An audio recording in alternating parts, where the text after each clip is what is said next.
Welcome to Metcalf Money Moment, the podcast. Unlock financial clarity and confidence with expert insights to achieve your goals. Hosted by Jeb Graham, Ethan Hutchison, and Eric Wymore. Each episode offers decades of combined expertise in wealth management, retirement planning, and more. Join us for practical strategies to inspire your financial journey. Now your hosts. Welcome to Metcalf Money Moment, the podcast. My name is Jeb Graham with Metcalf Partners Wealth Management. I've got partners and co-hosts Eric Wymore and Ethan Hutchison in here with me today. How are you boys doing? Doing good. Absolutely.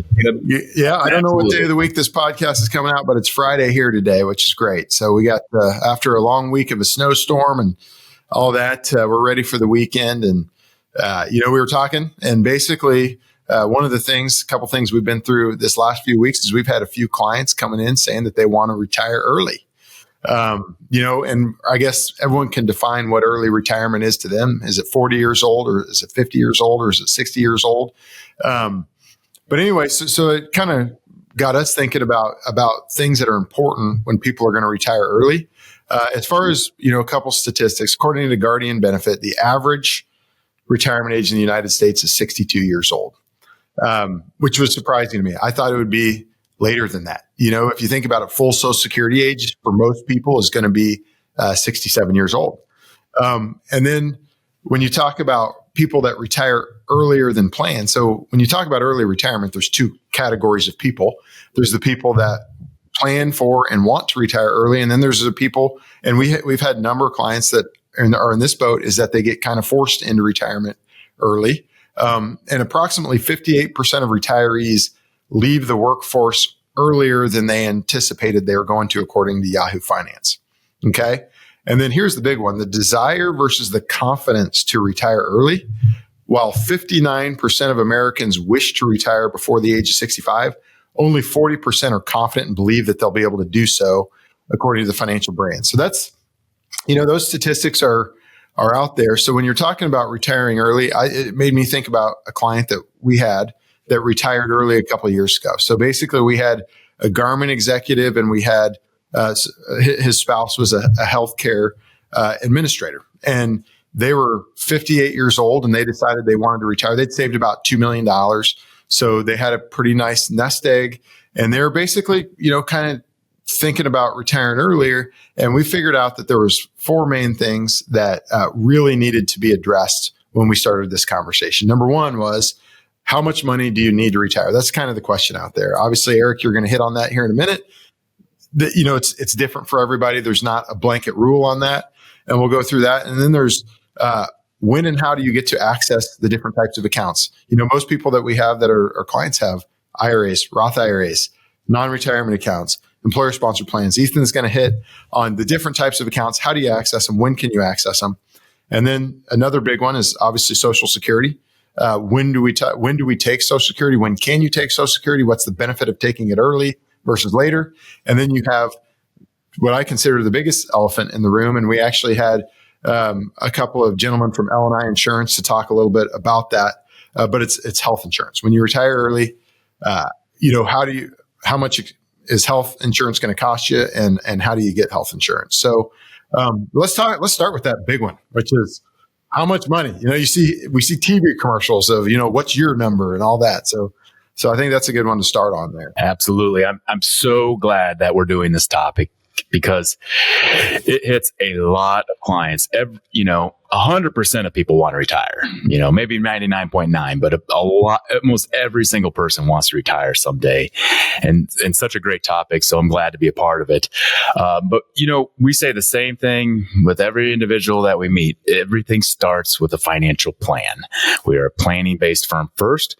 We want to figure out what it is that you're trying to accomplish, what it is that you're doing to accomplish that, and where you're starting at. And generally speaking, the first question that we ask when it comes to retirement planning or a financial plan is, what is your monthly expenses? How much money do you need on a net basis to make your world go around, to pay your bills, put a little in savings, whatever you're wanting to do, go on vacations, travel to see grandkids and whatnot. How much do you need on a monthly basis? And then we figure out where all the different income sources and where we're going to get that money. We're going to talk about that a little bit later here in the show.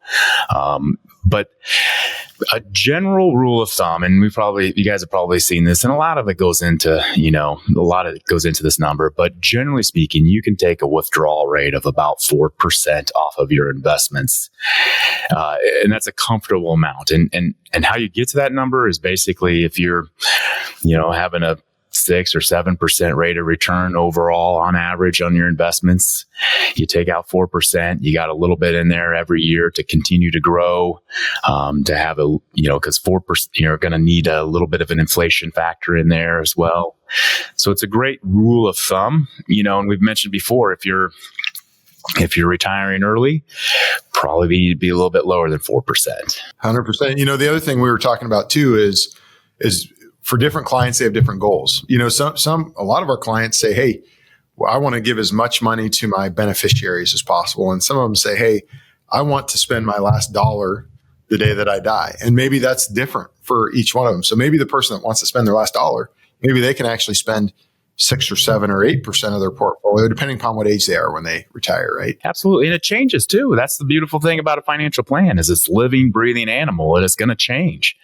And it's going to be, we're going to modify those as time goes on. And, if you're retired at 55 or a young, active 60-year-old, you're probably going to want to do some more active things. Probably going to have a little bit more expenses in the beginning parts of your retirement versus later on in life. And the other thing to consider is like your life. Again, that kind of goes into like lifestyle choices, location, and all those some of those unexpected expenses. We've talked about this, kind of joked about it a little bit. There's always that big bill, maybe $50,000, $60,000 retirement bill that comes along, and that's the dream car or the hey, I'm at home now, I really want to redo this bathroom. Or Ethan, did you have someone that wanted to build or get a boat or an RV or get a boat, a big assessment of the country club that comes out of nowhere? There's a lot of different factors in that. When you're retired, you've got plenty of time on your hands to find things to spend money on, right? That's the way it works. Absolutely. Hey, we're recording on Friday. It's Friday every day as a retiree. That's right. Enjoy it. And that's stuff that you've got to plan for. And keep in mind, if you're working and that you're going to want to have that vacation home, or if you're going to want to, sunbird in Texas or Florida or wherever, it's okay to start cash flowing those projects, whatever that project might be. If you want to buy a fishing boat, whatever it is, it's okay to start while you're working to start building up that savings, for those expensive items, while you're working and cash flow it. I kind of like what you're saying there too, is really what we're doing is we're backing into the number, right? So if we have somebody that's going to retire, well, first of all, if they're going to retire at age 55, they've got a long time before they can take Social Security. So that's a whole nother thing that you're thinking about. But let's just say somebody's retiring when they're taking Social Security. Well, they've got $60,000 of Social Security between themselves and their spouse, and they need $100,000 to live every year. Well, we know they need $40,000 out of their portfolio. So right there, we're kind of backing into that $1 million number. But that's what that planning software does for us, which is, basically we can kind of put that in there, and it's just going to show us a long-term cash flow report, and it's going to say either you can or you can't retire. And here's all the different scenarios of maybe you have a ton of money at age 100, if that's when we're going to terminate the plan, and maybe you run out of money at age 78 years old, which is a problem. And that's the beauty of kind of putting together those financial plans for people. We had a client the other day that she said that retirement is freedom. And that echoed throughout this office exactly what you're wanting to do. Is it just freedom to do what you want to do, essentially, and not have to work if you don't want to. And I thought that was fantastic. But obviously there's a lot of complex situations that you can, when you get into the financial planning, and Ethan, there's many, many, many ways that you can start drawing down your finances. And why don't you share a couple of, suggestions or tips with us? Yeah. So, the main topic, the overarching theme is when can I access my different accounts? I'd say 90% of the population that we work with at some point in time has a 401k. Whether they're a business owner and that's a solo K, or they work for a corporation and that's a standard ERISA-sponsored 401k, most people have those. Those are all pre-tax. And then if you roll that 401k anywhere outside of the 401k, it'll go to like a traditional IRA or a Roth IRA. So those are the three main qualified accounts that most people have buckets of money in. A majority of people have a large sum or an overwhelming amount of their overall nest egg in a pre-tax account. And that's just because they didn't meet us early enough, right? That's right, exactly. They didn't sit down and think about that day, like, hey, I do want to retire at 50, or I want to retire at 55. Well, if you're 35, I'm 35 years old. If I want to retire at 55, what I do today and where I save today can really help me dictate, does that 55 number work for me? So traditional IRAs and 401ks are great. You get company matches, great investment options, tax deductions for contribution. There's all these fun things that come along with those accounts, but there's the big glaring 59.5 number that's out there. So if you retire at 55, how are you going to access that money? Well, there's a 10% early withdrawal penalty alongside ordinary income taxes that you're having to pay. So it can be done. There are ways around it. We do work with a lot of individuals or families in the area that have large ESOP plans or just large buckets of money. They've done a great job maxing their 401k out. And they're kind of like, hey, I'm 50 years old. I've got $4 or $5 million in my pre-tax accounts. I really think I can retire. How do I do that? There's an IRS section out there called Rule 72T.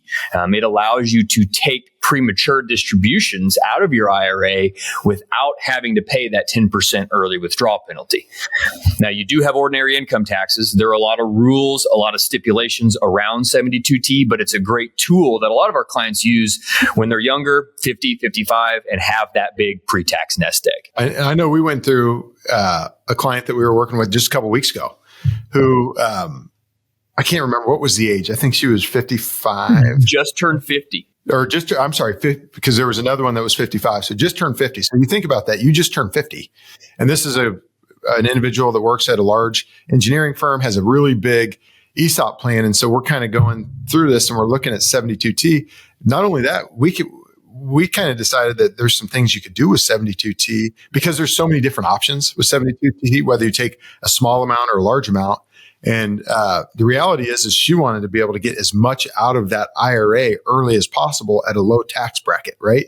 So we were saying, hey, maybe we want to take the maximum amount of that 72T. So then we can build that non-retirement bucket that you're talking about, because even though she doesn't need all the money, we know we're getting it out at that 12% tax bracket. She's not having to pay any penalties or anything like that. So that's where I think our advice comes in with people is not just, how do you retire, but it's how do you retire, right? And how do you really manage that tax situation as well? Absolutely. You spend all your working days just trying to squirrel away as much money as you can in this pre-tax to lower your taxable income.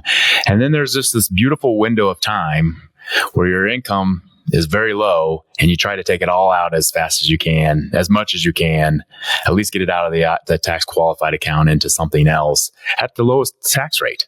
I mean, it's a fantastic strategy. Yeah. Pre-tax isn't the worst bucket, right? If you're deferring your income at a 28% level and pulling it out at 12%, there's a good spread there that you're working. So pre-tax isn't the devil like some people think it is. I know Roth IRAs are definitely a hot topic, and that's another bucket of money. A lot of people have Roth IRAs as well, whether it's a Roth 401k, which if you don't have that or don't think you have that, you should talk to someone because you probably do now. Roth 401ks are becoming increasingly popular.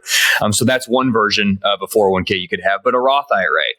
Let's say I am 45 years old. I know I want to retire at 55 and my income is such that I can do backdoor Roth contributions, or I can just make simple standard Roth contributions.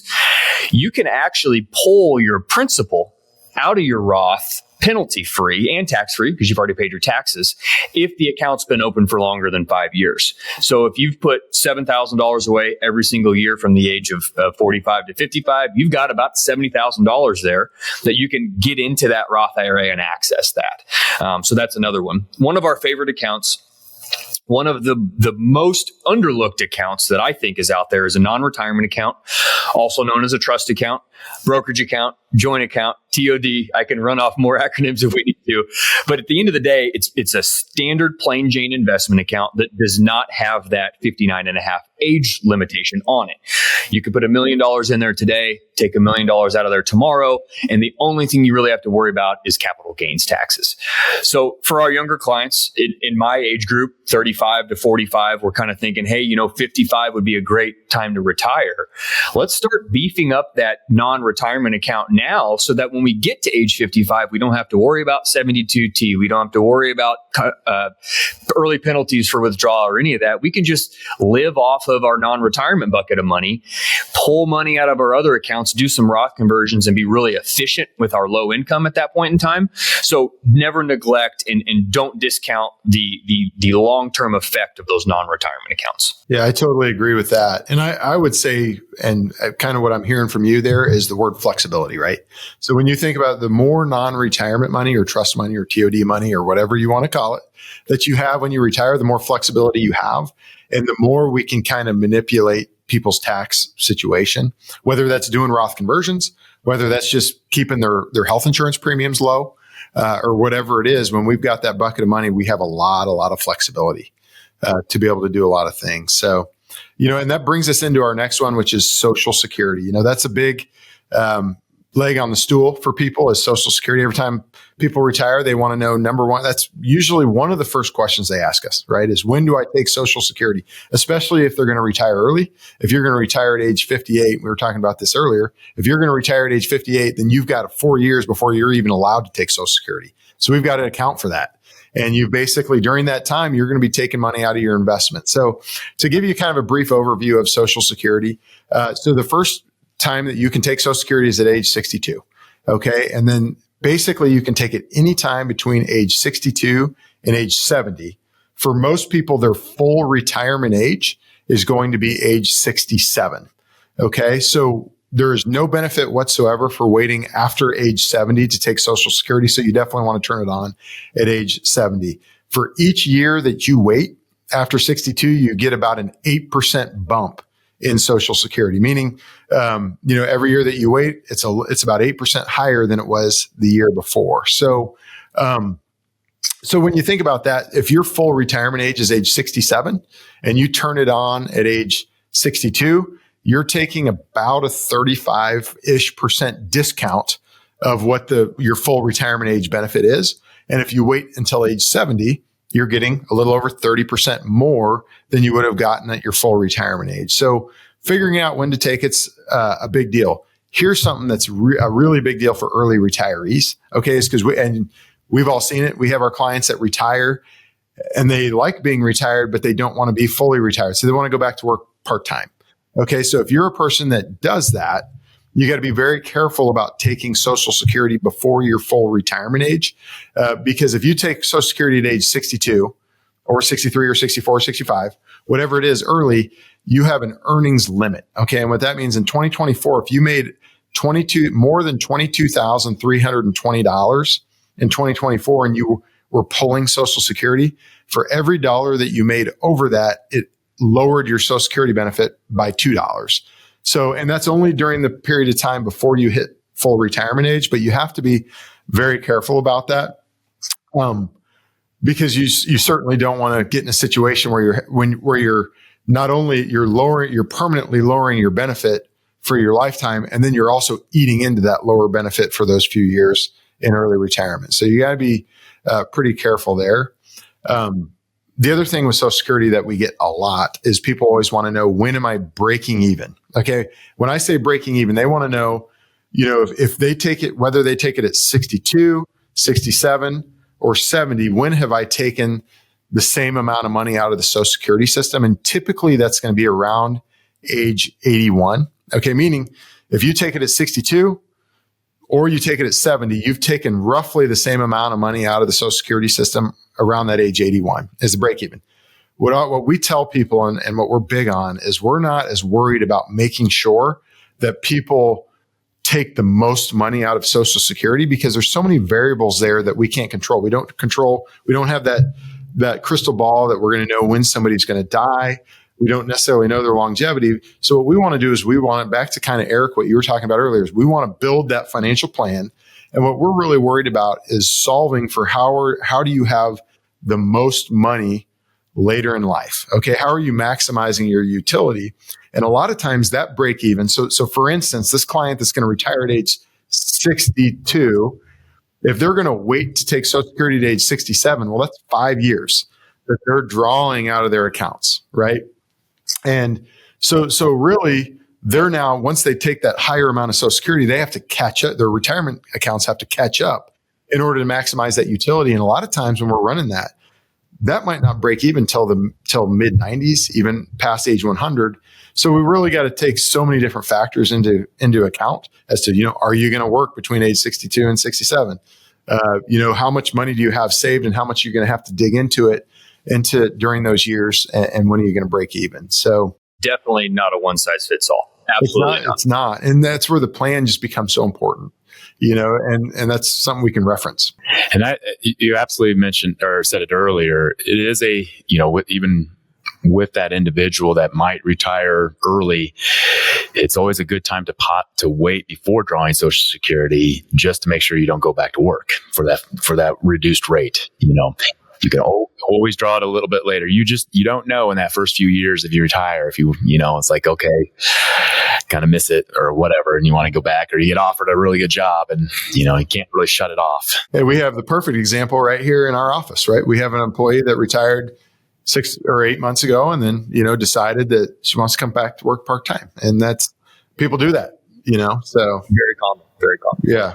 Well, let's hit the elephant in the room here. There you go. Yeah. So you got health insurance. We had Matt Sturgeon on earlier, or on our last podcast to talk about not only early retires, but Medicare for people that are not even retiring early. But that's, to me, that's a huge deal. I don't know if you guys, other than what Matt had to offer, I think the big thing that a lot of us took from it is we need to make sure we have, the health insurance professional that our clients seeing to make sure they understand that. Well, I think when you are, planning, I mean, we'll say it till we're blue in the face.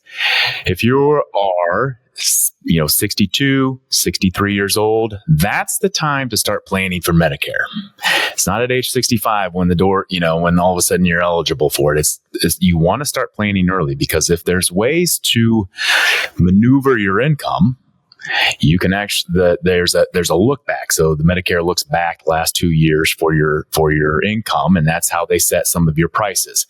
Again, as he mentioned, it is different for every single person. So we're not going to get deep into those weeds. But the point is, when you're 63 years old, that's when they'll start looking at your income for when you're at 65 to start Medicare. So if there's ways that you can manipulate your income, not manipulate, but if there are ways to reduce your income, whether you're working or in retirement, that's what we want to do. Kind of goes back to the whole plan again, like making sure that it's all set out. And healthcare is, a super big expense. Yeah, it's one of the biggest expenses over your lifetime, other than taxes. I'd say healthcare is right alongside that. Definitely go back and listen to that podcast. Very informative. One thing we didn't touch on in that podcast was HSAs and health savings accounts.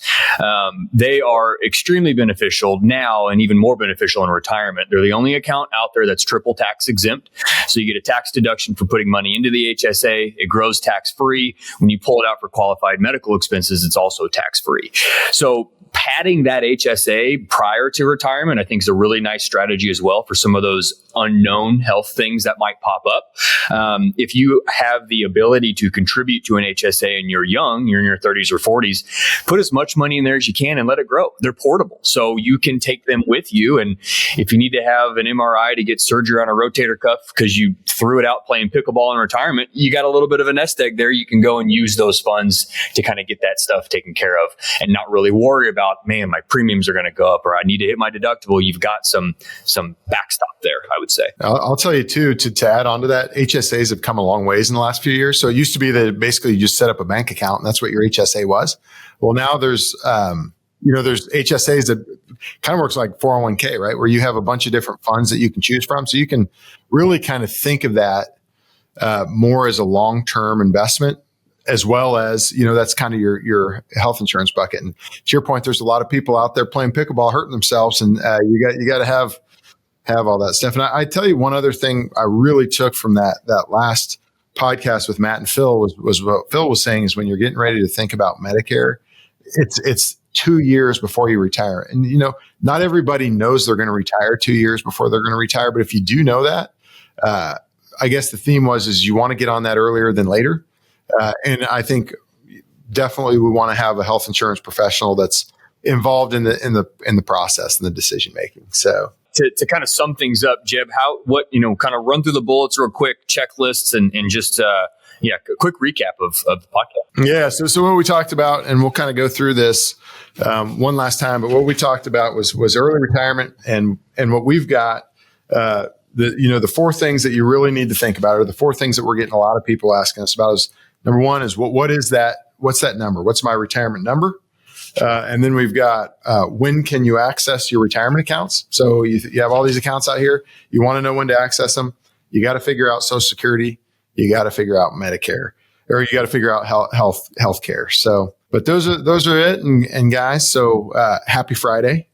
It's been a lot of fun here today, and I think we covered a lot of really good stuff for our clients. And, absolutely. Appreciate it. This is Metcalf Money Moment, the podcast, and we will see you next time. Thanks for tuning in to Metcalf Money Moment, the podcast. We hope today's episode provided valuable insights to help you unlock financial clarity, confidence, and peace of mind. For more expert advice and resources, visit metcalfpartners.com. Until next time, make every money moment count.